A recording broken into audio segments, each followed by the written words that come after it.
Bonjour à tous, nouvel épisode du CQFR. Pas n'importe lequel, ce à quoi il fallait répondre, c'est le sixième CQFR de la semaine. Vous connaissez le rendez-vous maintenant. Tous les samedis, on se fait une nouvelle émission un peu plus longue, un CQFR où on répond à toutes vos questions, celles que vous avez envoyées sur la boîte mail cqfr.rivers@gmail.com. Je suis avec Shai qui est en direct du boardroom de Orlando Magic. Là, ils sont en train de préparer le prochain match. La C'est tactique, ça. c'est simple, faut donner la balle à Paolo Banchero. Voilà, Shai, je te donne Tu, ma petite analyse. tu te rappelles quand ils avaient fait une photo pour présenter une recrue en plus complètement Ils avaient bateau, je sais leak, plus. Ouais, et du coup, il y avait toute leur free agency, toute leur stratégie de free agency derrière qui était.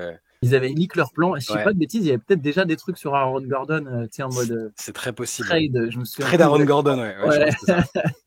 Bon, et on est aussi, évidemment, pas que tous les deux, on est avec Théo, voilà, qui est en coulisses. Là, cette fois-ci, son micro est branché, donc il ne peut plus nous insulter comme il le fait d'habitude, ou nous menacer aussi quand on parle de Miami. Mais Théo Il est faut que là, je c'est fasse lui plus qui va subtil. distribuer les questions. Salut les gars, salut à tous. Merci encore une fois pour toutes les questions. C'est un peu un crève-cœur chaque semaine de devoir faire le tri. Il y en avait un paquet vraiment super intéressantes. On va essayer de couvrir le maximum d'entre elles. Et pour commencer, je vous propose de commencer par une question qui nous a été envoyée par l'un de nos anciens rédacteurs en chef exceptionnels. C'est Wax qui avait été notre rédac chef sur le MOOC numéro 5 spécial Kobe, à qui on passe le bonjour d'ailleurs.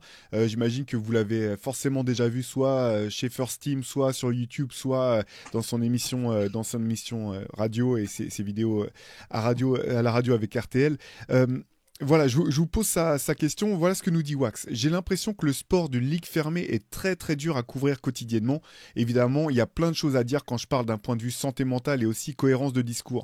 Un grand sage pourrait te dire nous pourrons juger cette saison uniquement à la fin. Perso, je ne suis pas d'accord, nous dit-il. J'ai rêvé toute ma vie d'avoir de la NBA dans les yeux et les oreilles tous les jours. Mais prenons l'exemple des Lakers. Cette année, les analystes ont dit à juste titre que l'été avait été bon au niveau recrutement, ce qui a donné lieu à des hot takes succulentes. Après le début de saison compliqué, ça a donné lieu à d'autres hot takes, puis ils ont gagné la NBA Cup, encore une fois grosse hot take, et depuis c'est l'écroulement. Donc en gros, une même personne qui analyse le basket aurait pu dire en 3 mois, d'abord les Lakers sont contenders, puis les Lakers sont minables et les choix de la off-season n'étaient pas les bons, puis les Lakers sont parmi les favoris, et enfin les Lakers doivent faire le ménage et presque repartir à zéro. Bref, j'imagine qu'il y aurait des montages hilarants à faire sur le thème dire quelque chose et son contraire, tellement une saison est longue. D'où ma question.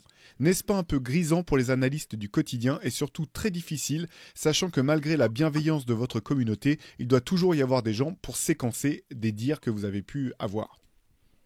Ouais, c'est super dur au quotidien de. Enfin, même nous, forcément, en faisant le CQFR du matin, les articles et tout, quasiment parfois du jour au lendemain, on change d'avis sur une équipe. Généralement, on essaie quand même de pas être trop définitif et de pas les fameuses hot takes, les punchlines après qui peuvent être ressortis où on enterre totalement une équipe. Je veux dire, on transmet quand même notre avis à l'instant T, ou parfois on se projette, mais évidemment que ça peut changer. Les Lakers, c'est un très bon exemple parce que il a raison, là, au moment de la NBA Cup, tu te dis, ah, finalement, ils sont quand même bien, sur un format un peu similaire, enfin, sur une ambiance playoff, ils sont au rendez-vous, il y a LeBron, Anthony Davis, mais oui, je trouve que c'est compliqué, et ça incite à ne pas trop, à pas être trop, comment dire, véhément et trop définitif sur des choses, quoi, surtout à ce stade de la saison. Donc, ouais, moi, je trouve que c'est pas facile, il a raison, et en même temps, je suis aussi d'accord quand il dit qu'on a rêvé de pouvoir voir des matchs tous les jours, que c'était pas. Avant, c'était un rendez-vous hebdomadaire. On attendait les matchs du week-end qui passaient à la télé. Et en traitement journalistique, c'est pas simple, mais je trouve que du coup, c'est bien parce que ça incite à un peu de prudence quand même et à pas trop se lâcher sur les hot takes. On en fait parfois et après on en rigole. On se dit, bah là, je me suis bien planté, mais genre exemple les Memphis Grizzlies. mais voilà, ouais, je suis d'accord avec ça. Bah ouais, clairement, j'ai l'impression qu'en fait, être journaliste basket, c'est un peu être schizophrène quand tu suis la NBA. Mais quelque part, j'aime beaucoup cette question parce que c'est un peu mon combat en fait, perso. J'ai beaucoup de mal à suivre certains médias américains parce que justement, j'ai l'impression qu'il y a toujours, on s'enflamme sur le moindre truc. Et, et après, c'est aussi Internet qui veut ça. Internet n'a pas de mémoire, à part comme voilà, comme le dit Wax. Des fois, il y a des mecs qui te ressortent. Ah bah regarde, t'avais dit ça et maintenant tu dis ça. Internet, tout est instantané, donc tout a une durée de vie très très courte. Et justement, moi, j'aimerais bien qu'on retrouve un peu ce côté, bah, prendre du recul. C'est ce qu'on essaye de faire, je pense, sur la chaîne. Nous. Je vous espérais, j'ai l'impression. Voilà, je sais que moi, souvent, j'essaye de relativiser, même quand il y a des périodes en saison régulière, d'essayer d'aller plus en profondeur. C'est pas toujours simple parce que effectivement, le temps, il est toujours court. On doit faire c'est pas facile de faire des analyses longues, de faire des analyses profondes. Pour ça, il faudrait regarder tous les matchs de telle équipe, euh, ce qui est physiquement presque impossible, sauf si on décide de suivre qu'une seule équipe. Donc, c'est clair que ça rend la tâche très difficile, mais je trouve justement que ça en fait un beau challenge d'essayer de prendre du recul et voilà, dans les analyses qu'on donne, que ce soit nous ou d'autres, hein, ou d'autres personnes, de se dire, OK, bah là, il y a telle équipe qui gagne, mais peut-être qu'on sent que c'est pas juste que ça fonctionne bien pour telle ou telle raison, que ça va pas forcément se retranscrire plus tard. Telle équipe est nulle en ce moment, mais en fait, on croit encore en ses capacités et on sait pourquoi on pense qu'elle est forte et pourquoi on a dit qu'à un moment elle était forte, etc. Après, c'est vrai que l'exemple des Lakers, c'est un très bon exemple parce que pour le coup, moi, j'ai encore l'impression qu'ils ont fait une super intersaison, quoi. J'ai du mal à capter exactement pourquoi ça marche pas aussi bien à Los Angeles. On a peut-être qu'on a surestimé soit leur parcours de l'an dernier. Après tout, avant la deadline de l'an dernier, ils sont quoi, 10e ou 11e. Mais c'est vrai que les Lakers, ça peut, bah, comme je disais, te rendre schizophrène. Parce que, ouais, 3 mois en arrière, t'es là, ah, super intersaison, ça va être solide, ils sortent d'une finale de conférence. Et puis là, aujourd'hui, ils sont à 19-20 et tu te dis, mais qu'est-ce qui va pas? Mais ouais, ça fait partie des sacrés challenges de suivre la NBA au quotidien, c'est de pas se laisser embarquer. Des fois, c'est très tentant. Hein.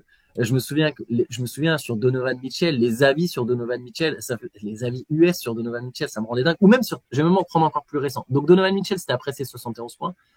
Mais encore plus récent, Tyrese Maxey. Je me souviens, Tyrese Maxey en début de saison, il fait une très belle saison, hein, Tyrese Maxey. Je me souviens d'un espèce de top de The Ringer, qui est pourtant un média que moi, j'ai une certaine estime pour. Enfin, c'est pas juste. Alors, c'est pas Antoine a une estime pour les autres médias, c'était un peu très hautain dit comme ça, mais je veux dire, c'est un média que je suis, que j'aime bien et que je considère parmi les plus qualitatifs. The Ringer, qui avait fait un top 25 des joueurs, ou top 50, je me souviens plus, des joueurs NBA. Je suis quasiment sûr que c'était The Ringer. Et Tyrese Maxey était super haut à un moment sur les 2 premières semaines de la saison. Je me disais, mais en fait, n'importe quel mec, du coup, qui commence très fort, d'un coup, on se dit que c'est un top 10 player, tu vois. Et d'un coup, il passe devant Damian Lillard ou devant d'autres joueurs. Et je me dis, mais, ou même devant Donovan Mitchell. Il était devant Donovan Mitchell à ce moment-là. Voilà, ça fait partie des challenges un peu du journaliste NBA. Mais pour les tops, ce qui est intéressant, c'est que les médias vont aussi dans le sens de ce qui peut intéresser les gens, ce qui fait cliquer. C'est ça aussi ne pas céder au tech et ne pas céder au fait d'être trop catégorique, même si on se dit que ça va intéresser plus de gens, que plus de gens vont cliquer si on sort une hot take, quoi. C'est là que c'est dur de rester mesuré. Moi, je pense qu'il faut, enfin, en tout cas, nous, je pense que c'est assez fidèle à ce qu'on est, de pas, ça nous empêche pas parfois de prendre parti, de s'enflammer, d'être très critique, mais tant que ça reste de l'opinion personnelle et pas et sans être catégorique ni ni méchant, je pense que ça va. Tu peux changer d'avis entre 2 ou 3 matchs, je pense que ça va. Alors que si tu défonces un mec ou une équipe le lundi et que derrière tu dis que c'est la meilleure équipe de tous les temps 3 jours après, là il y a un souci de cohérence, quoi. Ouais, pardon. Je pense en plus que quand tu expliques pourquoi tu changes d'avis, qu'est-ce qui t'a fait changer d'avis, ça apporte aussi quelque chose. De toute façon, il y a que les imbéciles qui changent pas d'avis, comme on dit. Donc, tu peux, du moment que tu arrives à expliquer tes choix, à expliquer ce que tu vois, ce que tu penses, ce que tu interprètes, ça passe. Ouais. Moi, j'ai juste un message pour Wax. Franchement, c'était mieux quand c'était toi qui faisais l'hymne national. Parce que là, il y en avait pas du tout. Et qu'Antoine, on était debout, prêt à entonner le Star Spangled Banner. Et puis, voilà, on nous a privé de ça au NBA Game. C'était quand même plus cool quand c'était toi. Voilà. Et merci de nous suivre. Ouais, merci Wax encore une fois pour tous les petits messages de soutien, la force qu'il envoie là sur les podcasts, ça fait vraiment plaisir. Et surtout, on te souhaite bien du courage parce qu'on sait que c'est un fan hardcore des Detroit Pistons et cette année, c'est bien. Donc voilà, on est ensemble, Allez, j'enchaîne avec une question de Pierre Noël qui nous pose cette question. Est-ce que la situation des Warriors, Lakers et des Suns n'est pas le signe d'un changement de génération en NBA ? KD, Curry et LeBron sont toujours très bons individuellement, mais ne dominent plus la ligue comme il y a quelques années. C'est marrant, c'est ce que j'ai dit dans le CQFR. Exactement ce que tu as dit dans le CQFR d'hier. Ouais, d'une certaine manière, oui. Hein. Les équipes qui sont candidates au titre sont celles qui sont menées par des superstars dans leur prime, que ce soit Jokic, Tatum, Giannis. Mais c'est vrai que derrière, j'ai l'impression qu'il y a le Thunder de chez Gilgeous-Alexander, Anthony Edwards, il y a la nouvelle génération qui est en train de prendre les choses en main, Luka Doncic aussi évidemment. Et Curry, LeBron, je pense, en fait, individuellement, sont toujours exceptionnels, mais on est arrivé à un stade où s'il n'y a pas le supporting cast parfait autour, ça devient, je pense, limité pour vraiment viser le titre. L'ironie, c'est que pourtant, c'est pas si lointain. Les Lakers ont gagné en 2020, les Warriors ont gagné en 2022, les Suns ont été finalistes en 2021. Alors Phoenix, c'est encore un peu différent parce qu'il y a quand même Booker qui, lui, est dans son prime et c'est une équipe toute nouvelle. Je pense que Kevin Durant peut encore se retrouver à jouer un titre dans les années à venir. Et Curry et LeBron, on sait jamais s'il y a des changements, pourquoi pas. Mais oui, on est clairement dans la période de transition qui va mener à une nouvelle génération. Que ce soit, on verra qui sera le prochain visage de la ligue, au-delà des Giannis et Jokic et Embiid aussi. J'ai pas cité Embiid. Les mecs qui sont dans leur prime, Tatum. On verra derrière qui ça donne entre Doncic, Shai Gilgeous-Alexander, Edwards, éventuellement Wembanyama. Mais on est dans le changement de génération. Moi, les difficultés des équipes dont on a parlé, ça m'a un peu rappelé le fait qu'il y avait une date d'expiration à LeBron, à Kevin Durant, à Steph Curry. Quand tout marche bien pour eux, enfin, sans forcément parler de titre, mais là, on les voit vraiment en difficulté et dans une phase. Je veux dire, les Warriors, visiblement, il n'y a que Curry qui est intransférable. LeBron, on voit qu'il tire la tronche un soir sur deux parce que c'est compliqué. KD.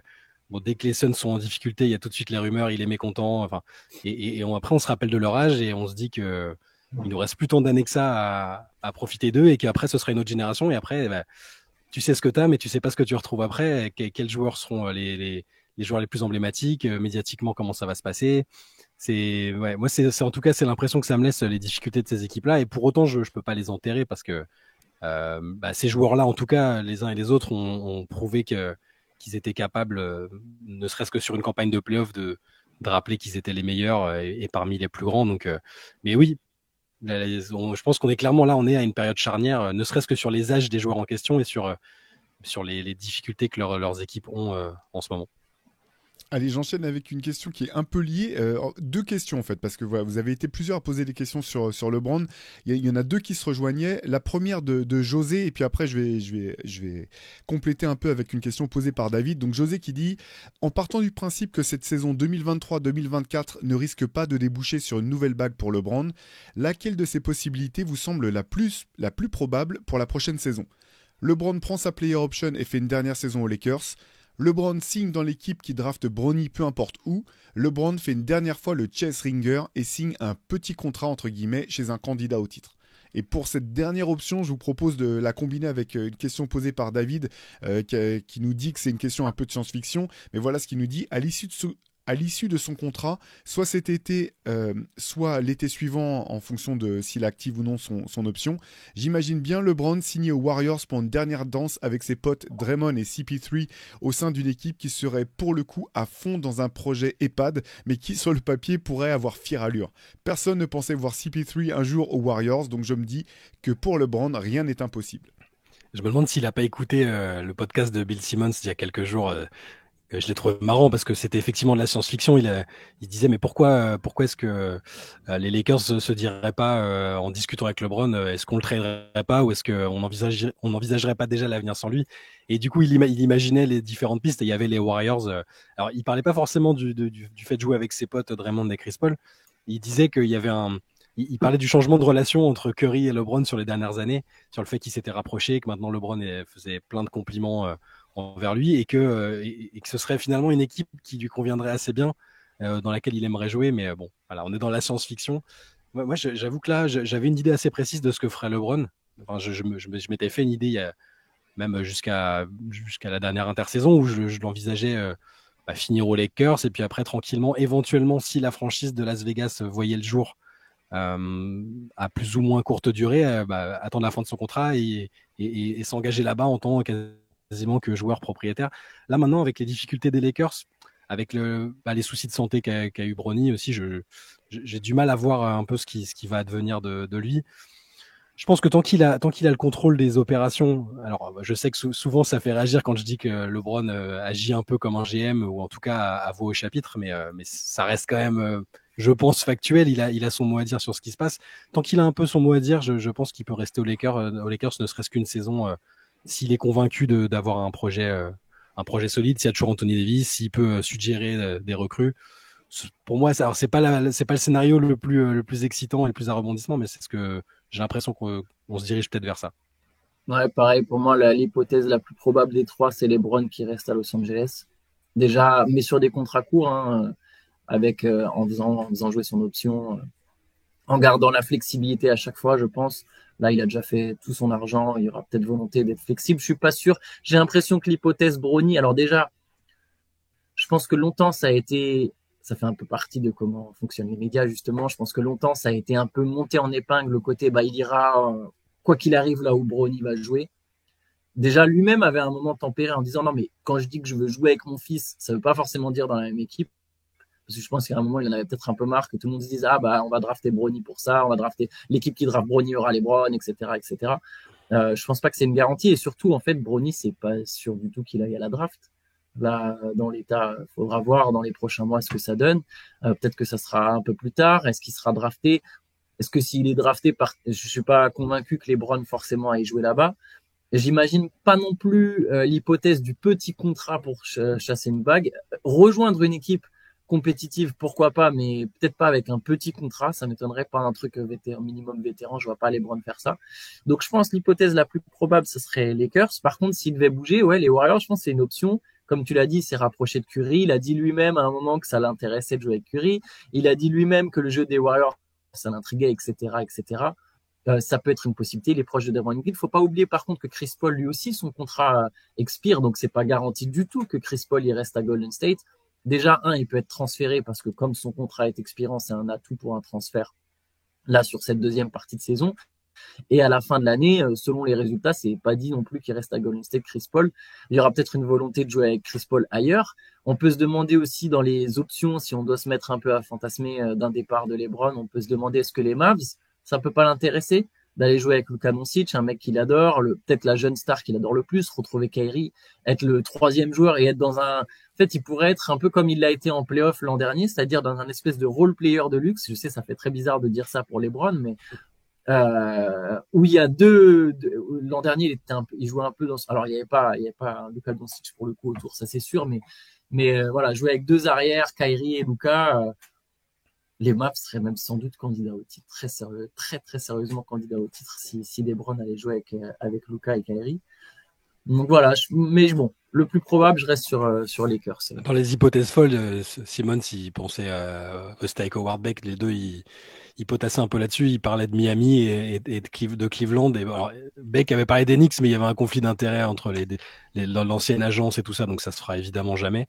Mais Cleveland pour un nouveau retour, le 18e retour à Cleveland ou Miami pour un autre retour où il a passé du bon temps là-bas, même si ça s'était pas terminé en très très bonne entente avec Pat Riley. Mais bon, là, je pense que pour l'instant, effectivement, le plus probable, ça reste les petits contrats aux Lakers, sans sacrifice financier, évidemment.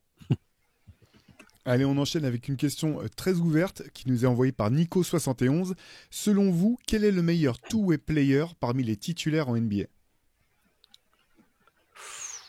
Alors, pas mal comme question. J'ai beaucoup aimé celle-ci. Il faut repenser à tous les titulaires qu'il y a dans la ligue. Et surtout, il y a les mecs qui sont potentiellement des two-way players, c'est-à-dire qu'ils ont déjà montré que c'était des forts défenseurs et des forts attaquants, mais c'est difficile de déployer ces deux-là, quoi. Toi, tu penses Giannis ? Ah ouais, en fait, j'ai réfléchi, je me suis dit, mais je vais réfléchir parmi les meilleurs joueurs de la ligue et qui est un two-way player, Giannis, quoi. Tu vois, c'est dans les 3-4 meilleurs joueurs de la ligue, c'est donc j'ai une proposition pour une fois. Ouais, je me demande. Jimmy Butler. Butler. Non, j'aurais dit Michael Bridges. Depuis avant-hier avec Antoine, on a un peu, je sais pas, on l'a vu. Cette saison, il est pas bon. Ouais, en le voyant en live, on s'est dit cette saison c'est compliqué. Le fait d'être la première option, ça fait qu'il défend beaucoup moins par la force des choses parce qu'il dépense plus d'énergie de l'autre côté et que ce qui est attendu de lui c'est de l'attaque. Mais et je dis ça alors que vous vous rappelez dans le podcast qu'on avait fait, j'avais dit que c'était un lieutenant parfait, un excellent two-way player et c'est vrai, mais non, je pense qu'il y a parce que là, si tu prends tous les meilleurs joueurs de la ligue quasiment, tu prends le MVP en titre, Embiid, c'est quand même un mec qui est quand même fort défensivement, qui change la donne en défense. et qui est le meilleur score NBA, Antetokounmpo aussi. Ouais, je pense que ça peut partir là-dessus. Moi, je trouve que le tout player sous-côté, c'est Shai Gilgeous-Alexander. Il est en train et je trouve qu'en défense, il est meilleur que ce que les gens le disaient à un moment. Alors, bon, il est en tête des interceptions, je crois. Les interceptions, c'est pas toute la défense en NBA, hein, mais il a le potentiel pour être un très fort two-way player, je pense. Mais c'est que mon avis. Je suis d'accord sur Shai Gilgeous-Alexander. Je pense qu'il est haut. Je pense que Yanis, c'est le meilleur two-way pour moi dans le sens où c'est le meilleur joueur qui joue des deux côtés. Juste pour aller plus loin sur Bridges, j'ai dit il est pas bon. En fait, je trouve il est décevant cette année, Bridges. Il y a pas la confirmation de sa demi-saison avec les Nets. Il est en baisse partout. Alors évidemment, ils n'ont pas l'effectif parfait autour, mais tu sens qu'il y a quand même une difficulté au final à vraiment se créer son shoot. De toute façon, on savait que c'était pas vraiment amené à être une première option. On revient encore sur la question de Wax. Quand Bridges, il arrive aux Nets l'an dernier, il y a un espèce d'effet, il a 26 points par match. On se dit, peut-être est-ce que ça peut faire comme Paul George? Non, il y a un écart de niveau et il défend moins. Il défend moins qu'avant. Il a une charge de travail aussi plus lourde en attaque. Les Nets, clairement, n'ont pas de stopper. Hein. Là, en tout cas, Ben Simmons est blessé, il n'y avait pas de stopper. On l'a vu, et je me base pas que sur le match d'hier. Hein. C'est vraiment un constat sur la première moitié de saison. C'est parce que c'est une discussion qu'on a eue hier aussi. Mais hier, on en a beaucoup parlé avec Shai en se disant qu'il faisait une saison décevante quand même, Bridges. Et pour le coup, dans le match, il a été dégueulasse. Bon, c'est un hasard qui fait qu'il n'a pas été bon. Sur le match à Paris, du coup je suis peut-être influencé, mais même honnêtement sur la saison je trouve qu'il est décevant, Mikal Bridges. C'est juste que c'est pas un franchise player, la création de tir, il y a beaucoup de choses où tu te dis ouais c'est pas un franchise player. C'est la confirmation que c'est pas un franchise player, surtout après ça restera je pense un excellent lieutenant. Oui, tu le mets avec une autre star, je pense que tu as une vision. En fait là pour l'instant il y a trop qui lui est demandé et du coup il aurait le potentiel pour être un super two-way, mais je pense qu'il y a quand même des mecs devant lui quand même. Allez, on enchaîne avec une question de Nat sur New York qui nous dit « Depuis l'échange Anunoby Achiuwa contre Barrett Quickley, New York enchaîne les victoires. » Donc la question a été envoyée avant la rouste qu'ils ont pris dans la nuit de jeudi. Après le match, avant le match perdu face aux Mavs de la nuit de jeudi. Donc depuis, New York a enchaîné les victoires avec même plusieurs statement games contre Minnesota ou la claque infligée à Philly. Depuis les départs des deux croqueurs Barrett et Quickley, Randle tourne à plus de 28 points par match, à presque 50% au shoot. Est-ce que le fait de ramener un défenseur d'élite comme Anunoby, tout en responsabilisant plus Randle offensivement, était le bon choix fait par le front office de New York, ou est-ce que les bons résultats sont juste passagers comme d'habitude et que New York sera éliminé au premier ou au deuxième tour des playoffs? Il nous propose tous les scénarios possibles et imaginables. Il y a à boire et à manger là dans le. Bon, on sent clairement que t'aimais pas, enfin que Barrett et Quickley t'agaçaient plus qu'autre chose. Moi, là, j'en suis à un point où ça ressemble à un deal gagnant-gagnant, mais il y a toujours un effet lune de miel où ça se passe très bien au début, et ça c'est le cas pour Toronto et pour New York. Moi, je reste un peu méfiant parce que sur du très court terme, c'est bien, et au-delà, je sais pas si c'est pas Toronto qui sera le plus gagnant. Je sais pas. Et pour les Knicks, je pense pas que l'arrivée d'Anunoby change foncièrement leur plafond. Je pense qu'ils peuvent peut-être qu'ils peuvent espérer repasser un premier tour déjà, c'est ce qui est pas si évident, mais je pense pas que ça fasse d'eux des contenders à l'Est pour autant. Ça fait d'eux une équipe dans tous les cas qui sous sa forme précédente était déjà emmerdante à jouer. Une équipe de Thibodeau, tu sais que ça va défendre, tu sais qu'ils vont pas lâcher les matchs. Même le match dont tu parlais qu'ils ont perdu, ils sont menés de 18 points et ils s'accrochent jusqu'au bout, donc ça changera pas. Est-ce que ça va favoriser ça va être bien bénéfique pour certains joueurs comme Randle peut-être, mais il faisait déjà une très bonne saison avec les deux autres. Donc moi je change pas, je pense pas que ça ait foncièrement changé leur plafond. Moi je pense que pour reprendre les deux éléments de la question, l'un n'empêche pas l'autre. Donc je pense que c'est un très bon fit pour les Knicks.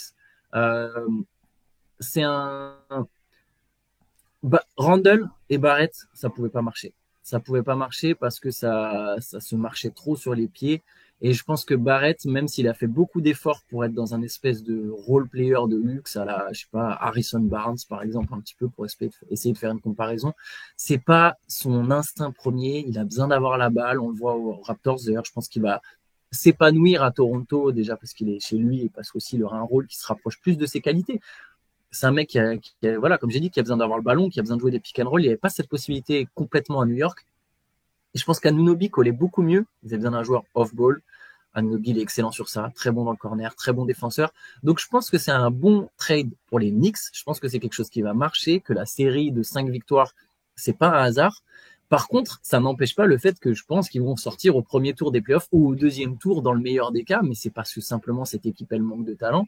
Euh, c'est pas qu'elle manque pas complètement de talent, mais elle manque d'un super talent. Becky Hammon s'est pris un espèce de shitstorm quand elle a dit que les Knicks pouvaient pas gagner parce qu'ils n'ont pas une option 1. Et je suis d'accord. Jalen Brunson, il est très fort, mais c'est pas Stephen Curry, c'est pas non plus un des 15 meilleurs joueurs de la ligue. Julius Randle, il fait ses stats, mais c'est pas un mec qui a toujours surélevé le potentiel de son équipe, même en étant bon. Donc voilà, il manque une superstar. Donc moi, je suis d'accord avec toi, Shai, ça va pas changer foncièrement les Knicks. Par contre, ce qui m'intéresse beaucoup dans ce deal de New York, c'est qu'ils ont cédé aucun first pick. Pour moi, c'est une première étape. En fait, je trouve que les dirigeants des Knicks font du très bon boulot. Et il n'y a pas de panique, il n'y a pas d'envie de se précipiter. Et en gardant tous leurs pics, parce qu'ils ont un trésor de guerre, Anunoby, c'est une première pièce. Et si derrière, tu arrives à faire encore un trade où tu te retrouves avec une star, Bronson, Anunoby et peut-être même Randle, si tu as réussi à garder Randle dans ce trade, dans le trade qui fait venir une superstar, où tu as surtout lâché des pics, mais et le contrat, je sais pas, d'Evan Fournier, des gars comme ça à droite à gauche, là, tu es en position vraiment de passer un cap. Donc en fait, Anunoby, c'est une transition vers, OK, on est toujours encore en position pour, à un moment, faire un gros trade. On attend juste de voir qui sera disponible. Je suis content qu'il ne soit pas précipité sur Donovan Mitchell. Je trouve que les Knicks, voilà, ils n'ont pas de chance que Joel Embiid, ça colle finalement très bien avec Nick Nurse, avec les Sixers, marche bien. Mais c'est une équipe qui reste à l'affût. En NBA, ça peut aller très très vite. Il peut y avoir une star qui peut se retrouver très vite disponible. C'est la nouvelle free agency, c'est comme ça. Et les Knicks ont des atouts, ont de la flexibilité. Donc franchement, il y a du bon boulot. Je pense que ça va bien marcher avec Anunoby. Tout sera validé ou pas par le choix, enfin le move final, comme tu dis, sur quelle star sera dispo, sur laquelle ils vont miser. Pour l'instant, ils ont été patients, mais c'est ça qui changera tout, parce que tu as raison de dire à chaque fois que les équipes qui gagnent, dans leur immense majorité, c'est des équipes qui ont un des 5 ou 10 meilleurs joueurs de la ligue. Et pour l'instant, aussi doué soit Bronson, c'est ce qu'avait dit Becky Hammon, hein, c'était vraiment sur Bronson en particulier, parce que sur le fait que ce soit un arrière de petite taille, voilà, quand t'as pas un joueur de calibre superstar, c'est très difficile de jouer le titre, et pour l'instant les Knicks l'ont pas. Ça veut pas dire qu'ils travaillent bien, tu fais bien de dire qu'ils travaillent bien depuis des années. Déjà ils sont plus ridicules, ils se qualifient en playoff. Rien que ça, pour les fans des Knicks, c'est franchement déjà un soulagement, quoi. Ouais. Allez, je vais vous poser une question qui sera un peu le pendant, hein, puisque cette fois-ci, elle concerne RJ Barrett et son arrivée à Toronto. C'est une question qui nous est envoyée par Alika Villedmont, qu'on remercie pour les questions, parce que là, je vous en pose une de celles qu'il a envoyées. Il en a envoyé d'autres qui peuvent pas forcément passer à l'antenne, avec des visuels toujours aussi barrés. Voici la question de Alika Villedmont. Donc, tous les propos que je vais donner sont les siens. C'est pas moi qui ai écrit la question. Le scoring de RJ Barrett a le même taux d'efficience qu'une éjaculation masculine. Sur plusieurs milliards de spermatozoïdes, un seul atteint l'ovule. De même, RJ arrose pas mal avant d'atteindre la cible. Circonstance aggravante, il a souvent la balle en main, donc c'est un scoreur médiocre qui joue beaucoup, ce qui génère mécaniquement beaucoup de médiocrité. En outre, notre ami RJ est un gaucher hémiplégique, raide comme un parpaing. Certes, il est explosif, mais il ne possède ni la fluidité d'un Shai, ni le toucher d'un Luka, et encore moins le playmaking de l'un ou l'autre. Enfin, ses qualités défensives ne compensent pas ses lacunes offensives. C'est une question en deux parties, donc question, les Raptors l'ont payé plus cher qu'Emmanuel Quickley, mais au final, ce dernier ne serait-il pas leur véritable projet? Question subsidiaire, entre guillemets, RJ Barrett, jeune joueur avec une belle marge de progression pourvu qu'il bénéficie d'un bon encadrement. RJ en est à sa 5e saison en NBA, cet espoir est-il encore réaliste? J'espère que RJ Barrett n'écoute pas le CQFR. Il n'est pas francophone, hein, c'est pas un Canadien francophone. Mais le pire, c'est que si, il parle avec son père qui jouait en France, et il a vécu un peu en France avec Rowan Barrett. Ouais. Et non, je vais redire ce que j'ai dit. Moi, je pense qu'il va s'épanouir à Toronto et qu'on va voir que c'était le fit avec Thibodeau, que, encore une fois, j'aime beaucoup, mais je pense que le fit n'était pas bon entre eux, que c'était pas le coach qu'il lui fallait pour se développer, pour devenir la meilleure version de lui-même. Il y a des choses qui sont vraies dans ce qu'il a dit et dans les critiques qu'émettent les gens sur RJ Barrett, mais je pense qu'on va quand même voir un meilleur visage et qu'on va voir un joueur plus épanoui, plus en confiance, même des deux côtés du terrain. Donc non, moi je vais pas aller dans son sens, et je pense que Barrett va devenir un très bon joueur, et peut-être qu'on va arrêter de dire que c'est un croqueur, un joueur limité. Moi, je suis dans le camp de ceux qui croient en lui, sans dire que ça va être la superstar d'une équipe ou un un multiple All-Star, je sais pas, je pense il a le potentiel All-Star en tout cas. Je vais être un peu plus nuancé. Je le vois pas aussi haut. Mais là, par exemple, tu parlais de la lune de miel quand des joueurs arrivent. Là, R.J. Barrett, pour l'instant, il est à 22 points et 60% au tir et 53% en 3 points. Oui, ça durera pas. Ça va pas durer. Je pense qu'il y aura un petit retour à la réalité, mais en fait, le projet des Raptors, c'est ni Barrett ni Quickley, c'est Scottie Barnes. Et les Raptors, je pense, là, ils se sont, en fait, ils s'ouvrent des possibilités. C'est des tests, quoi. Tu sais que ton équipe, elle est pas assez forte pour jouer vraiment les playoffs. Mais en même temps, l'Est est faible, donc tu vas te retrouver en mesure de jouer le play-in. Donc tu joues un peu sur semi de tableau, tu prends des jeunes, tu te débarrasses d'Anunoby, donc de toute façon, tu n'allais pas prolonger. On verra ce qu'ils vont faire avec Siakam, ils vont peut-être le garder, pour l'instant, ça marche pas trop mal. Et ton projet, c'est Scottie Barnes. T'attends de voir jusqu'où Scottie Barnes il peut te mener. T'attends de voir qui peut se greffer autour de Scottie Barnes. R.J. Barrett, il est jeune. Moi, je sais pas si c'était que Thibodeau le problème, j'ai l'impression que c'était le rôle, en fait.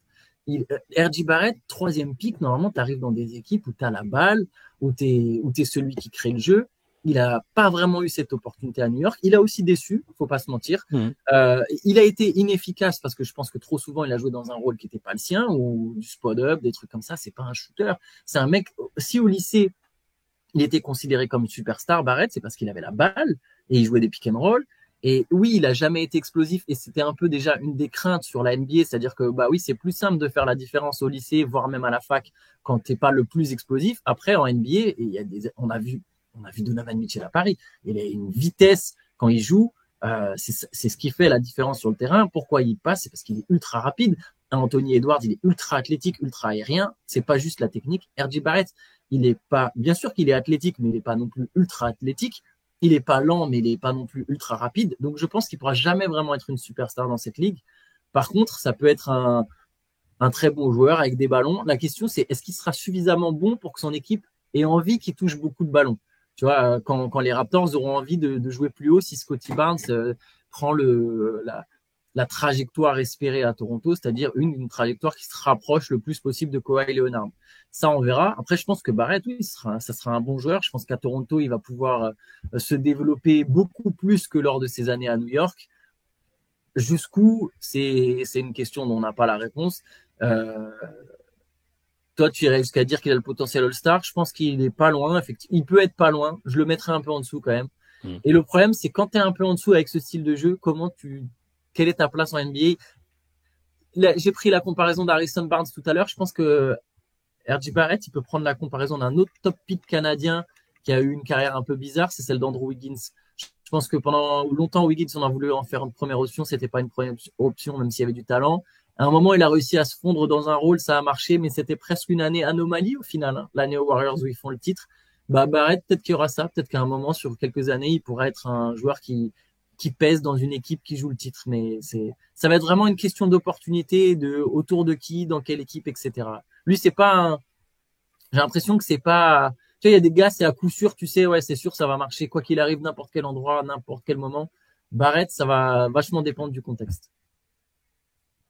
Question de Jackie Channel complètement différente au sujet de Paul George. Ma question est simple, persuadez-moi que Paul George mérite le Hall of Fame. Je ne comprends pas cette situation, entre guillemets, les Clippers ont 4 Hall of Famers. Aucun record de franchise, pas de trophée individuel, à part la classe indéniable du joueur, je ne vois aucun argument. C'est compliqué, mais déjà, moi, sur le Hall of Fame, là où je pense qu'il peut y entrer, c'est qu'il y a des joueurs...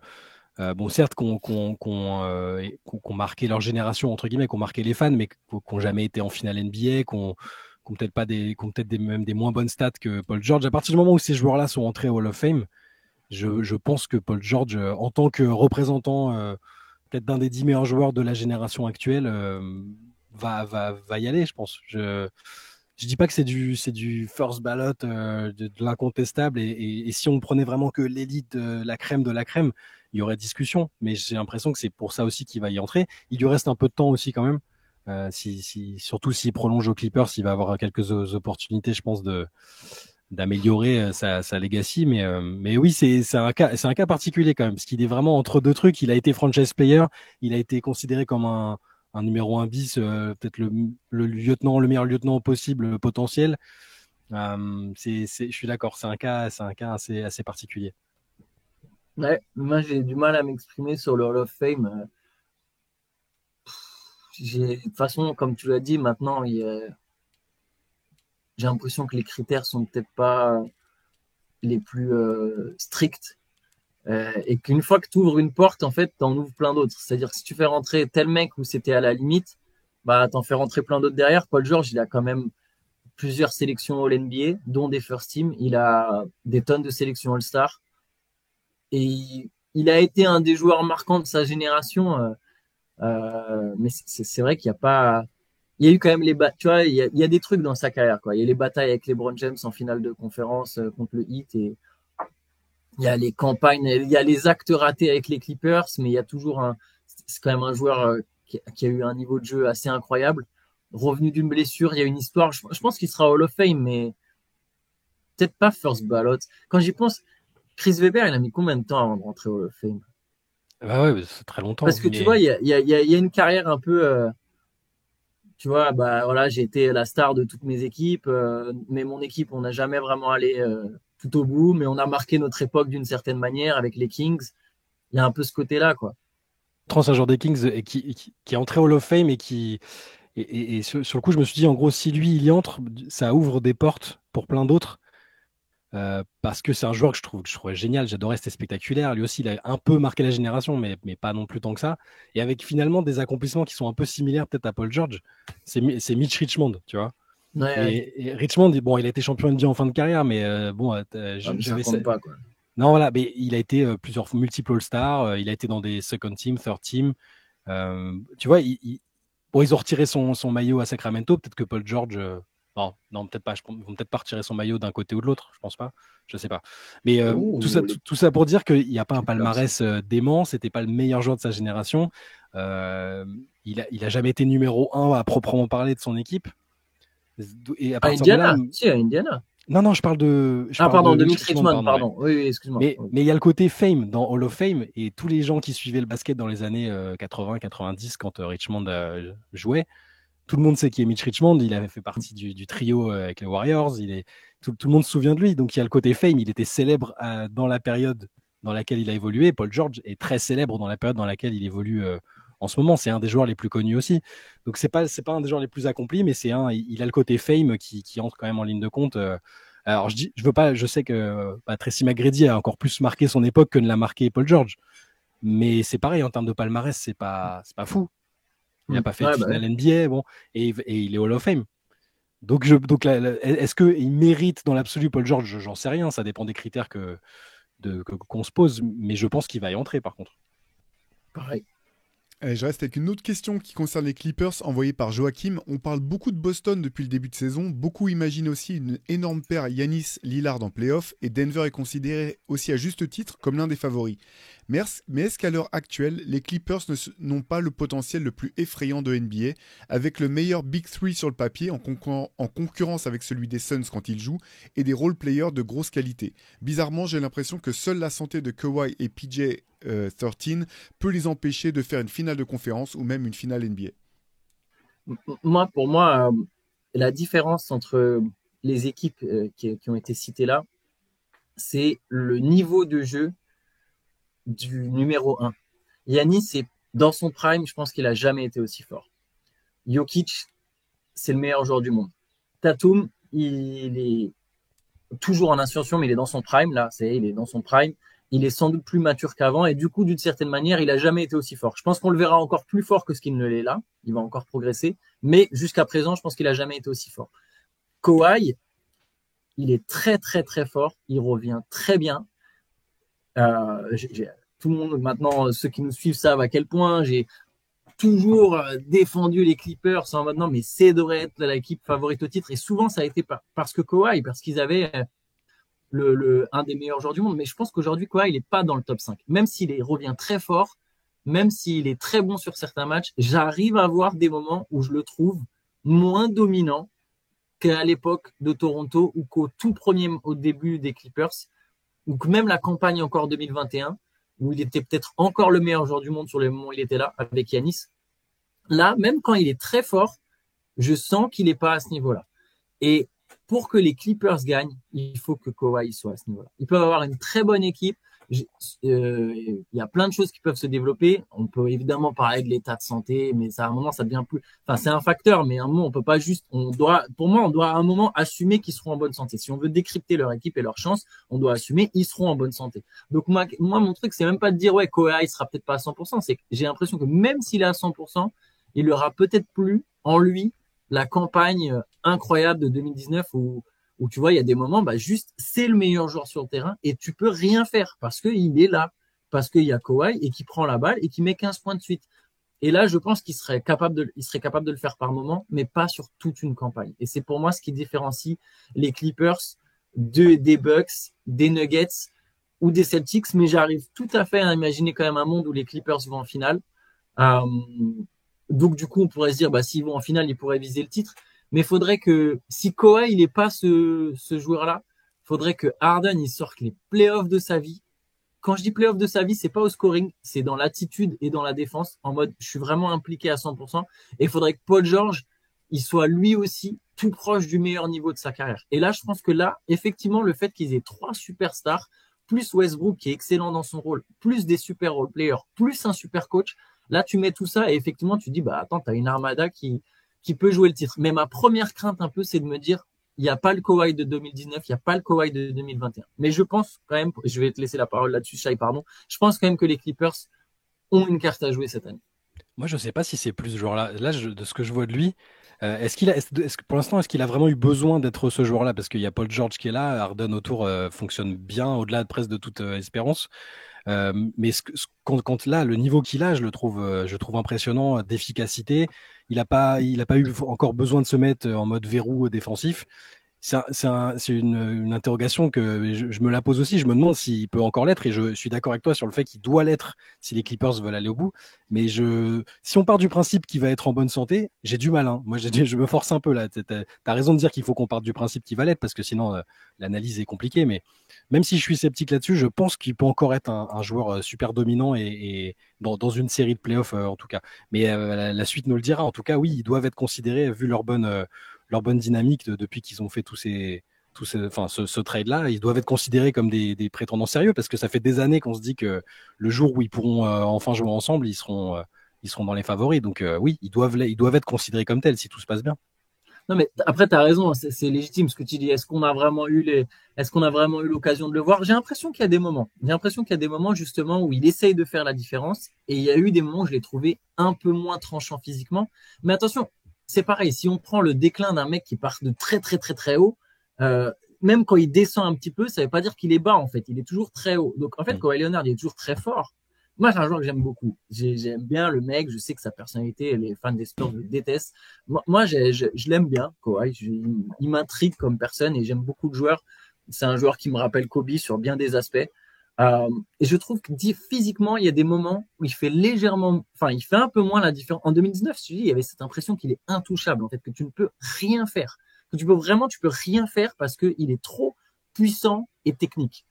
Et là, ouais, il y a des moments, je trouve, un peu en dessous, mais toujours très fort. Mais effectivement, les meilleurs joueurs, ils montent en puissance en playoff. Donc, c'est un mec qui va monter en puissance en playoff. Peut-être que là, je le mettrai pas dans les 5 meilleurs joueurs de la ligue. Mais tu vois, c'est un peu comme des mecs comme Jimmy Butler. Quand les playoffs commencent, tu peux refaire un ranking et t'as plus le même ranking. Peut-être que chez Gildeus Alexander, en playoff, il sera plus dans le top 5. Anthony Edwards, il sera plus dans le top 10 ou des trucs comme ça. Donc, Kawhi Leonard, c'est un mec qui peut être dans le top 5 des meilleurs joueurs de la ligue au moment des playoffs et c'est ce qui compte. Moi, je suis tout à fait d'accord qu'il peut faire la différence sur une, deux, trois séries, mais est-ce qu'il le fait sur quatre? C'est ça pour être champion. Si on parle de titre, il faut le faire sur quatre séries. Est-ce que Kawhi, il a quatre séries de suite comme ça où il domine? Ça, je sais pas. Je sais pas, mais ça va être une interrogation intéressante. Je pense que les Clippers vont être super intéressants à suivre en playoff. Allez, une autre question envoyée par Christophe. Alors cette fois-ci, attention, c'est une question à choix multiple. Laquelle de ces affirmations vous semble la plus probable? Kawhi Leonard va jouer plus de 70 matchs cette saison. Wemby fera un quadruple-double en NBA au cours de sa carrière. Les Knicks feront une finale de conférence cette année. Ou bien Draymond Green et Klay annonceront leur retraite à la fin de l'année après que les Warriors aient fini 12e à l'Ouest et Steve Kerr partira planter du quinoa bio en Amérique latine. Attends, la première c'était 70 matchs, Kawhi. Alors, c'est 70 matchs pour Kawhi, Ouais. un quadruple-double pour Wemby, une finale de conférence cette année pour les Knicks, ou Green et Clay qui prennent leur retraite à la fin de l'année. Euh, hmm. Faut Je... la plus probable, c'est ça? La Ouais. plus probable.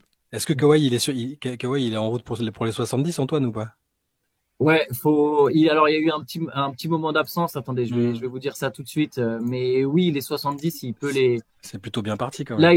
il a 33 matchs joués. Je pense qu'il sera pas loin des 70. Après, je sais pas s'il sera à Ouais. 70, mais c'est une possibilité. Moi, je dirais que c'est ça le plus probable. Après, parmi les propositions restantes, je pense pas que Draymond et Clay vont prendre leur retraite. En tout cas, pour Draymond, je pense que c'était un peu théâtral, histoire de faciliter sa rédemption de la discussion avec Adam Silver. Bon, voilà, je dis pas qu'il a pas été mal et qu'il a pas douté et tout, mais je pense pas qu'il ait l'intention de prendre sa retraite. Le quadruple double de Wembanyama, j'y crois hein, pendant sa carrière. Je, Ah je, ouais. je, je trouve que c'est probable parce que, enfin, le scoring, il l'a, le gros scoring, les rebonds aussi. Les contres, il a au moins 10 contres dans les pattes à partir du moment où il jouera un match à 40 minutes. Donc imagine un match en double prolongation où il joue tout. Et je pense que le quadruple double, il est pas du tout à exclure. C'est peut-être le joueur actuel, peut-être le seul qui semble capable d'en faire un. Donc ça et les Knicks en finale de conférence. Cette année, je pense pas. Mais c'est pas. Mais voilà, il y a toujours des scénarios où tu profites de blessures d'autres équipes. On sait pas, c'est pas improbable en tout cas. Je mettrais quand même peut-être Kawhi à 70 matchs. Allez. Alors moi, le fait que pour Wembanyama, la question a été ouverte à toute sa carrière, Mm. je vais dire Wembanyama, je vais juste pour différencier, je vais dire que Wembanyama c'est la plus probable, mais je pense que Kawhi à 70 matchs, elle est aussi probable. Mais je serais vraiment pas surpris que Wembanyama il tape un triple double dans sa carrière, surtout avec la manière dont le jeu évolue, le Quadruple. nombre de possessions. Ouais. Oui, pardon, pas Quadruple. triple, Ouais. pas triple, quadruple. Triple, il l'a déjà fait. Quadruple, je serais même pas étonné qu'un jour où il se rapproche des 10 contres, il le cherche. Mhm. Et ce qui serait logique, hein, Il veut marquer je ne l'histoire aussi, reprocherais il l'a pas. dit. Bah ouais, je serais pas. Donc ça peut arriver dans les 6 premières années de sa carrière. Déjà dans les missions, on lui avait donné des missions là pour ses 20 ans, on avait donné 20 missions. On avait déjà mis comme mission d'essayer d'être le joueur en activité qui a le plus de contres sur un match. Parce que pour l'instant, on n'a rien contre lui, mais c'est JaVale McGee, quoi. Contre. Enfin, parmi les joueurs en activité, évidemment, il y a des joueurs qui ont déjà fait plus. Mais déjà, ce serait bien d'effacer JaVale des, des records actuels. Allez, je vous propose une question plus perso envoyée par Fabien. Il avait envoyé deux questions, je vais vous poser sa deuxième, qui nous dit il voudrait savoir en fait quelles sont les relations que vous entretenez avec les autres médias NBA francophones. On vous a régulièrement vu chez First Team ou participer aux émissions de Rémi ou Jacques Monclar et j'étais plus étonné et content de voir récemment Shai sur le plateau de Hype. On vous voit par contre rarement, voire jamais collaborer avec Trash Talk. Bref, ce serait intéressant d'avoir un petit panorama des différentes plateformes francophones NBA avec lesquelles vous collaborez et ceux avec qui vous n'avez a priori pas ou moins d'affinité. Le tout sans langue de bois bien sûr. Bon, c'est pas tellement une question d'affinité ou quoi. Après, il y a des médias qui collaborent plus avec d'autres. Enfin, par exemple, là, il prenait l'exemple de Trash Talk. Je crois pas que Trash Talk fasse beaucoup de crossover avec d'autres médias, tout simplement. C'est pas tellement leur fonctionnement. Ça veut pas dire qu'on s'entend pas bien. Quand on croise Bastien, Alex et tout, c'est toujours très très cordial. Ils sont très sympas. Il y a pas de il y a zéro souci. Je crois pas qu'on ait des soucis avec des gens en particulier. Hein. Bah À non. chaque fois, ça reste un milieu très sympa où c'est cordial. Je dis pas qu'il y a pas des J'imagine qu'il y a certaines personnes qui s'entendent pas entre eux, mais après on connaît mieux certaines personnes. Chez Bean, on connaît très bien Rémi. Bah, Théo a joué au basket avec Rémi. On voit souvent Rémi sur des événements aussi. Avec Jacques contribue au MOOC. Il écrit dans le MOOC dans chaque numéro. Donc forcément, c'est des plus parce que c'est des relations de plus longue date. Mais après, les affinités avec les uns et les autres. Pour Hype, c'est très récent. Par exemple, j'ai été invité sur le plateau par un ami, un ancien collègue, Paul, qui bosse avec eux. Donc après, c'est même sans connaître et sans avoir d'affinité, c'était juste une question d'opportunité. À ce moment-là, First Team, Théo les connaît bien aussi parce il intervient fréquemment avec eux. On les a vus hier avec Antoine, on les a salués. Il y a pas, voilà, il y a pas à avoir de langue de bois. Je pense que c'est juste que des gens que tu connais de longue date, d'autres que tu connais moins, mais globalement, c'est toujours très très cordial, je trouve. Ouais, et puis il y a rien à exclure comme partenariat. C'est tout à fait possible qu'un jour sur tel ou tel événement, ou telle émission se retrouve avec telle ou telle personne d'un autre média. Il y a pas de porte fermée. Je pense que de toute façon, les autres médias non plus n'ont pas de porte fermée envers nous. Après, moi, à titre personnel, je suis plus à Paris, je vais de moins en moins aux événements. Donc, forcément, pour tisser des liens, c'est plus compliqué qu'à une époque où justement, on faisait pas tout ça. On faisait pas de vidéos, etc. À ce moment-là, moi, personnellement, je connaissais plus de monde. Je sais que pareil, Théo est toujours actif, mais on a des membres de la rédac qui fréquentent moins, entre guillemets, le milieu qu'avant. Parce qu'on évolue en tant que personne, on habite à des endroits différents maintenant, enfin chacun mène sa vie, donc c'est parfois un peu plus compliqué de créer les liens que Shai, justement. Toi, pour le coup, je l'ai vu au match, hein, Shai connaît beaucoup de monde, mais ouais, il n'y a pas de volonté de pas être avec tel ou tel média. Nous, on est ouvert. Complètement, je suis tout à fait d'accord avec vous. Et d'ailleurs, je remercie quand même les gars de Trash Talk d'avoir mis en avant le podcast Hoop Culture dans une des émissions juste avant Noël. Donc ça montre bien qu'il y a vraiment pas de barrière comme il y a pu y avoir pour être dans le game depuis un peu plus longtemps, une époque où c'était vraiment des rivalités à peine cachées entre les médias. J'ai l'impression qu'il n'y a plus trop ça dans le milieu basket français en tout cas. Allez, une question EDF, envoyé par Michael, qui nous dit « J'ai beaucoup de mal avec vos doutes, entre guillemets, sur une éventuelle médaille de l'équipe de France de basket aux Jeux Olympiques. J'avais écouté vos previews pour le Mondial en septembre dernier et je vous trouvais bien trop optimiste, sachant que pour presque tous, vous annonciez l'objectif, c'est la médaille d'or, même l'argent, on serait un peu déçu. Je ne comprenais pas de telles affirmations car potentiellement, je mettais la France assez largement derrière les USA et le Canada. Et là, quelques mois plus tard, vous vous demandez si l'équipe de France a une chance de gagner une médaille. Pourquoi un tel revirement juste à cause de 2 matchs perdus alors que cette équipe de France sera forcément meilleure en jouant à domicile et avec les arrivées probables de Wembanyama et Koulibaly et le retour de Nilikina? Moi, je pense vraiment qu'à l'époque où on était très optimiste, alors il y a une part de... On n'a peut-être pas voulu voir certains signaux de la compétition précédente, voilà, mais sur le potentiel, il y avait un noyau de cette équipe qui avait été en finale des JO. En termes de talent, enfin, c'est les Allemands qui ont été champions du monde, hein, c'est pas les Américains, c'est pas les Canadiens. Les Allemands étaient, eux, sur une phase ascendante. Enfin, la France n'est pas non plus à 8000 km en termes de niveau que de l'Allemagne, je trouve. Donc on a été très optimiste, trop optimiste peut-être, c'est sûr. Et aujourd'hui, c'est plus de la prudence que du scepticisme, je pense.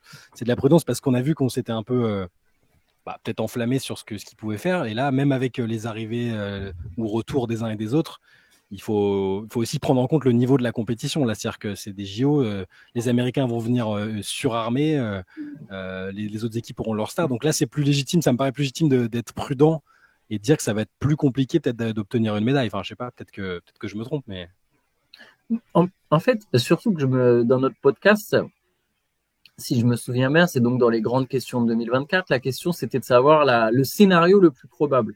Et donc pour nous, le scénario le plus probable, on a plus ou moins avancé qu'une défaite en quart. Donc, en tout cas, que le quart serait le moment un peu clé, un peu difficile.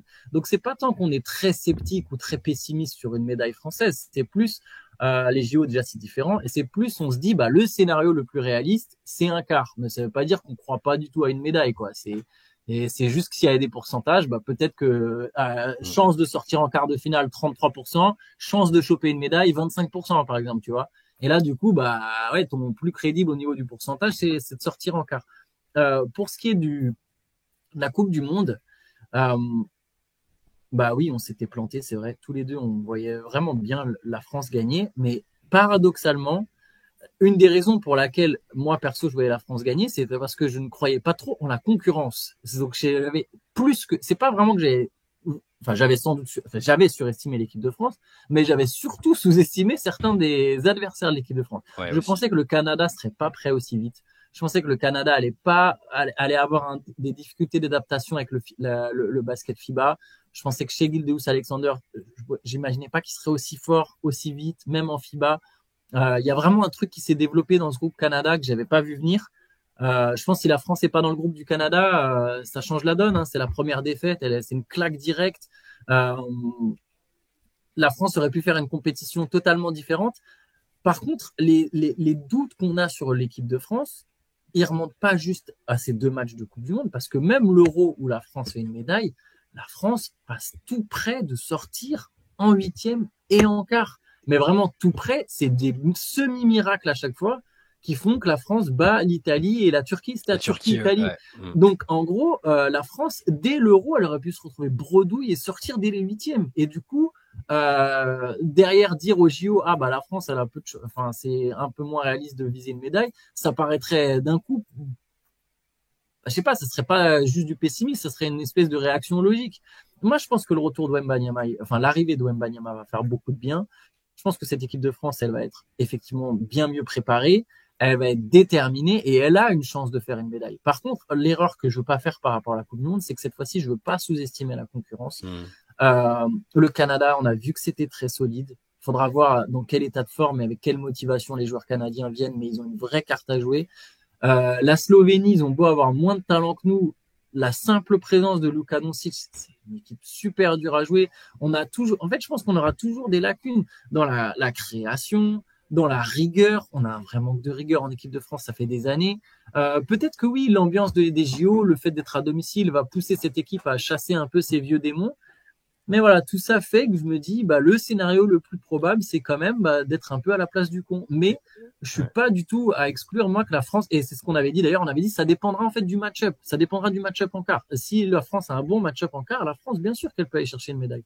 Mais tu disais que de toute façon, tu voulais plus faire l'erreur de sous-estimer la concurrence. De toute façon, il n'y a même pas l'option de la sous-estimer, je pense. Vu que, a priori, pour des JO, les gens, ils sont quand même hyper concernés, ils veulent y aller. Les États-Unis, on sait très bien ce qui est en train de se tramer. Le Canada va être encore mieux renforcé, que Murray notamment.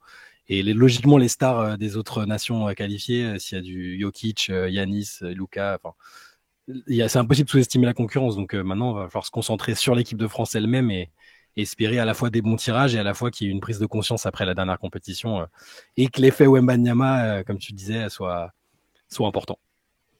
Et puisqu'on parle de Jeux Olympiques, j'ai une question qui concerne Team USA qui nous est envoyée par Kikish47, un habitué de la Late Session. Voilà, exactement. Il nous dit, j'ai une question qui concerne Team USA. On dit de plus en plus souvent que le niveau s'est resserré et que Team USA n'a plus de marge. Et après la lecture d'un article sur Team USA, sur les équipes de Team USA qui ont perdu dans le MOOC Loser, j'ai 2 questions à ce propos. La première, est-ce que Team USA aurait encore de la marge si elle se comportait comme les autres nations, c'est-à-dire avoir un même pool de joueurs, stars inclus, qui revient de manière récurrente année après année, ce qui donnerait une meilleure cohésion et des systèmes de jeu, à mon sens.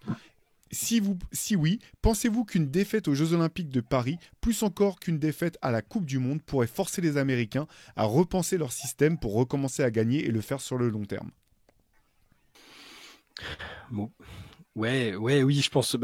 Là, moi, la manière dont j'envisage les choses, si les Américains, s'ils viennent bien comme je l'imagine, ce sera un séisme s'ils gagnent pas la médaille d'or et eux-mêmes le vivront comme tel parce qu'il y a que les JO qui les intéressent. On a bien vu, hein, le mondial, ça les intéresse pas. Une fois de temps en temps, ils vont faire une redeem team pour dire non, bon, quand même, pas déconner, on est encore là.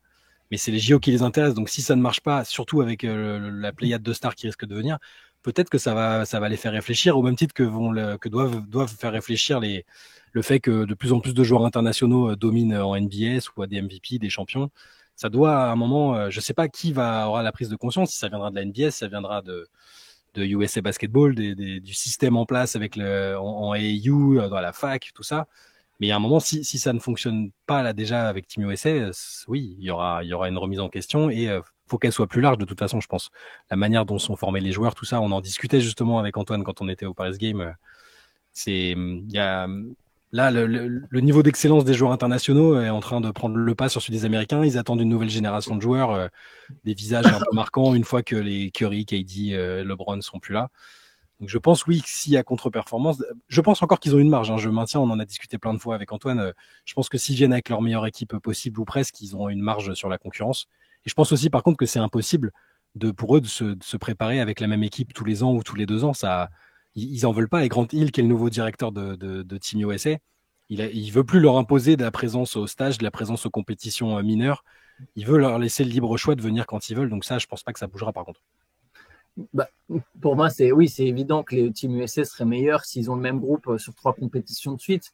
Ça me semble impossible parce qu'en fait, la décision, le pouvoir, il est entre les mains des joueurs et USA Basketball peut essayer de mettre des plans en place, mais ça dépendra toujours des joueurs. Et les joueurs, je pense que eux, dans le fond, malgré tout leur côté patriote et compétiteur, ils auront ponctuellement des volontés, ça sera le cas par exemple à Paris, de vouloir un peu, tu vois, rétablir la hiérarchie en mode, regardez, venez, on vient là et on vous tape tous. Mais ils n'auront pas envie de le faire sur le long terme. Parce qu'une solution, par exemple, ce serait de dire, si vous vous engagez avec Team USA, vous voulez jouer une compète, vous devez jouer deux compètes. Vous jouez au moins une Coupe du Monde et les Jeux Olympiques. C'est pas juste on vient au JO, on zappe la Coupe du Monde. Faut viser 2 étés où vous êtes là, voire 3, mais bon, 3, ça me semble plus compliqué. Donc 2 étés, donc potentiellement 3 ans, où tu t'engages à jouer pour Team USA. Les joueurs, je pense qu'ils voudront pas. Je suis pas sûr qu'il y en ait. Et je pense pas qu'ils, voilà. Donc, ils ont, eux, ce qu'ils visent, c'est le titre NBA. Leur vie, c'est le titre NBA. Ce qui les fait manger, c'est le titre NBA. C'est pas Team USA. Les Jeux Olympiques, c'est une escapade sympa dans un pays, selon la destination où ils viennent et a priori, ils gagnent tout le monde au basket. Sauf que ça marche plus trop comme ça. Donc, ok, il y a de nouveau un peu maintenant le côté compétition, on doit bosser. Mais ils vont pas s'imposer des longues préparations, ils vont pas s'imposer on reste. Il y a peut-être quelques joueurs qui seront prêts à le faire. Il y a peut-être 2-3 mecs qui vont dire, bah ouais, ok, je fais la Coupe du Monde et je fais les JO, tu vois.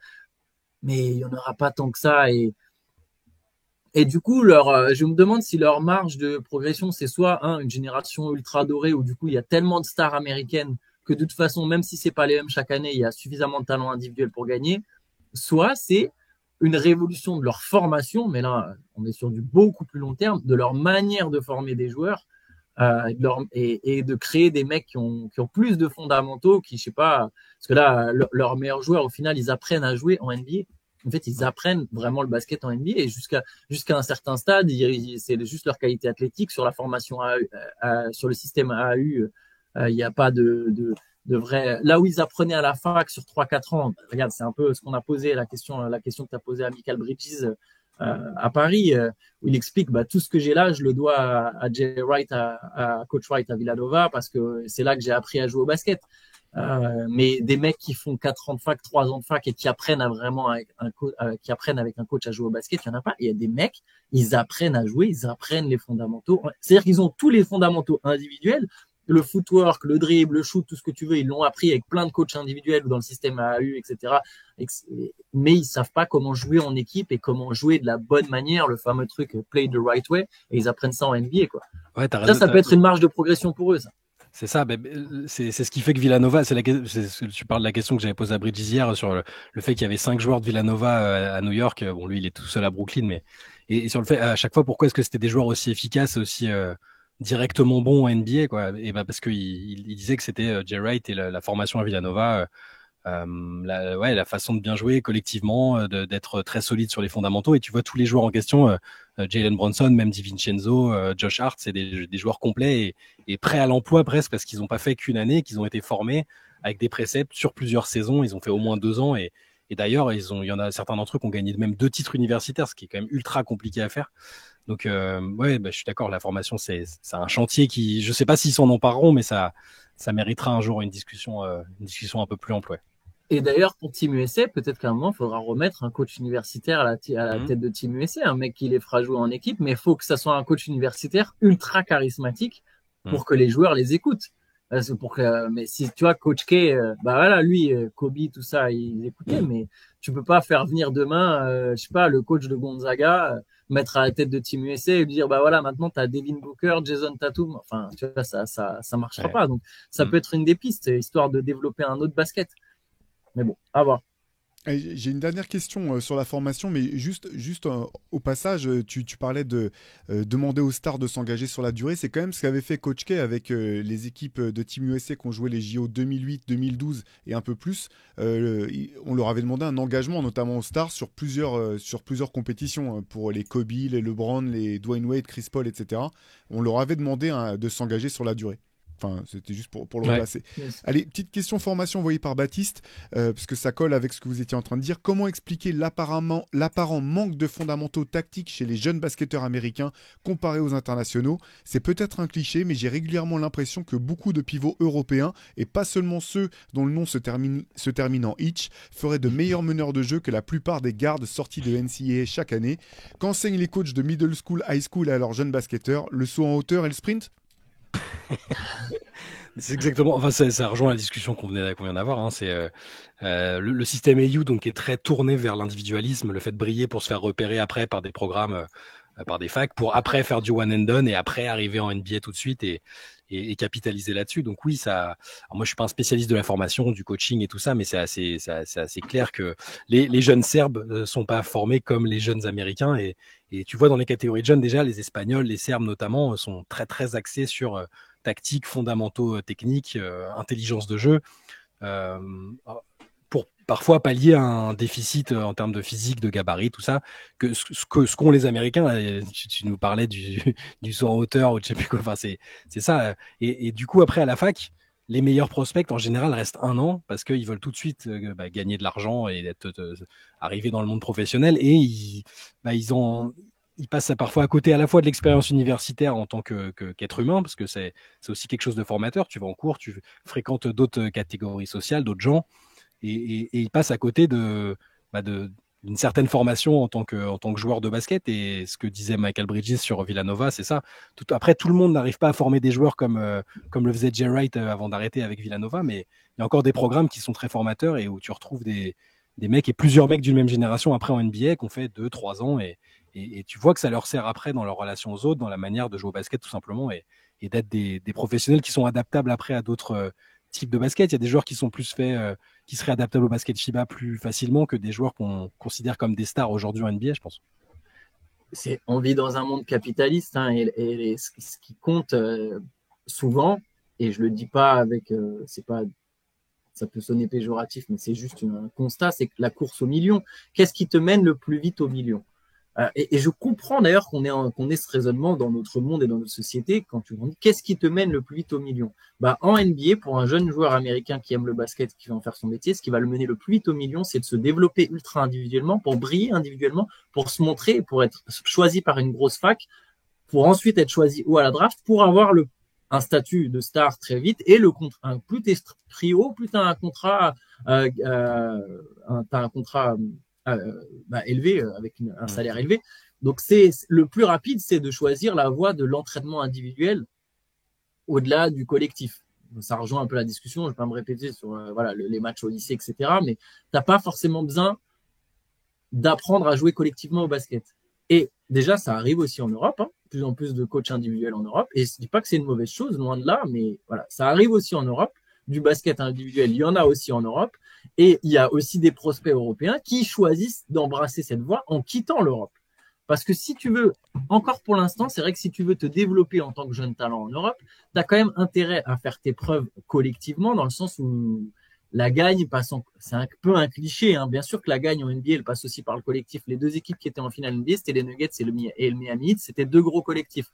Donc là, je fais un peu du cliché, j'extrémise un peu le propos, mais en Europe, effectivement, pour te faire ta place, tu vas avoir besoin de te fondre dans un rôle et dans un collectif. Tu vas pas pouvoir faire juste ce que tu fais aux États-Unis, juste encore une fois avec des guillemets, qui est de te montrer purement individuellement.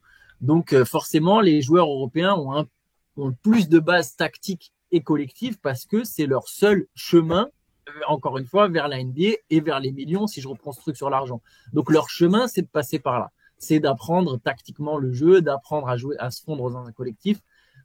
Et c'est une différence fondamentale, je pense, entre les joueurs européens et les joueurs américains en NBA. Et je pense que maintenant que les joueurs européens ont en plus de plus en plus de qualités techniques individuelles, qu'il y a de plus en plus de stars européennes du coup, ça donne l'impression que le shift, on va vers de plus en plus d'Européens qui dominent la ligue, que ce soit les Luka, les Giannis, les Jokic, etc.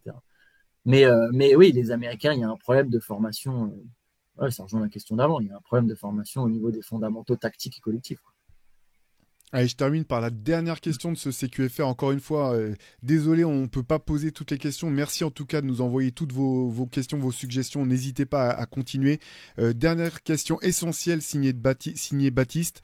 Comment certains membres de la rédac, que je ne nommerai point, peuvent-ils dormir tranquilles, prendre soin de leur santé et de leur famille, la honte, tandis que Shy Ironman tient le fort jour après jour malgré le froid et la maladie? Est-ce qu'au moins une partie de la recette des MOOC sert à payer ses bonnets et ses tubes de l'isopaïne? Doit-on lancer une pétition? Ah là là.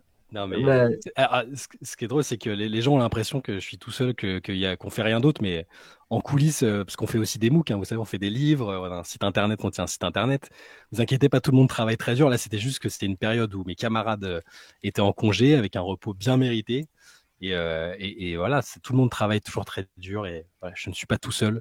En plus, alors c'est marrant, tout le monde parle d'Iron Man, mais alors, je suis super à la ramasse sur les super-héros et les films et machin. C'est-à-dire que j'en ai vu un il y a 10 ans, j'ai vu le premier et je suis non mais incapable de vous dire ce qui se Iron passe Man, après, quoi. non mais Croyais que Shai, c'était l'homme de fer, le mec en fauteuil roulant. non mais en plus surtout quand on dit Iron Man, c'est pas, enfin, Ouais, c'est vrai, non, oui, oui, c'est c'est pour pas le côté, tellement c'est lié pour le aux côté endurant. super-héros Mais, Marvel. non, mais du coup, oui, c'est vrai que je me voyais déjà en super-héros, voilà, c'est vrai. Mais Mais qui est oui, un non, je peu sais que c'est pour le héros l'endurance, derrière. je sais. Mais l'homme de fer, quoi, c'est ça. Mais Il oui. l'appelle Iron Man parce qu'il est fait en fer, non, c'est ça? Mais c'est vrai que Shai, quand même, pour rendre un hommage à Shai, c'est que t'es quand même très courageux parce qu'il y a plein de moments où on a dit non, mais si tu veux, t'embête pas, hein, on peut faire une pause. Et Shai dit bah non, je suis là, je vais faire. Et chapeau à toi, notamment sur les late sessions, parce que bon, les CQFR tout seul, j'imagine que c'est relou, mais ça peut, j'imagine, encore passer. Par contre, les late sessions tout seul, t'as quand même du sacré courage. Franchement, c'est pas si compliqué parce que les gens sont très cool, posent des questions et j'ai l'impression d'être dans une discussion avec des potes au bar et c'est plus facile de réagir. J'ai pas à faire toute la conversation, quoi. C'est ça, c'est plutôt cool. Et on a une bonne communauté de laters. Très bien. Vous nous direz donc si Shai tient plus de Robert Downey Jr. ou de Raymond Burr. Allez voir de qui il s'agit si vous n'avez pas cette culture-là. Merci en tout cas. Encore une fois, je redonne l'adresse cqfr.rivers@gmail.com pour nous envoyer toutes vos questions. On sera ravis d'y répondre la semaine prochaine. Yes, ciao à tous. Ciao, bonne journée. Ciao à tous.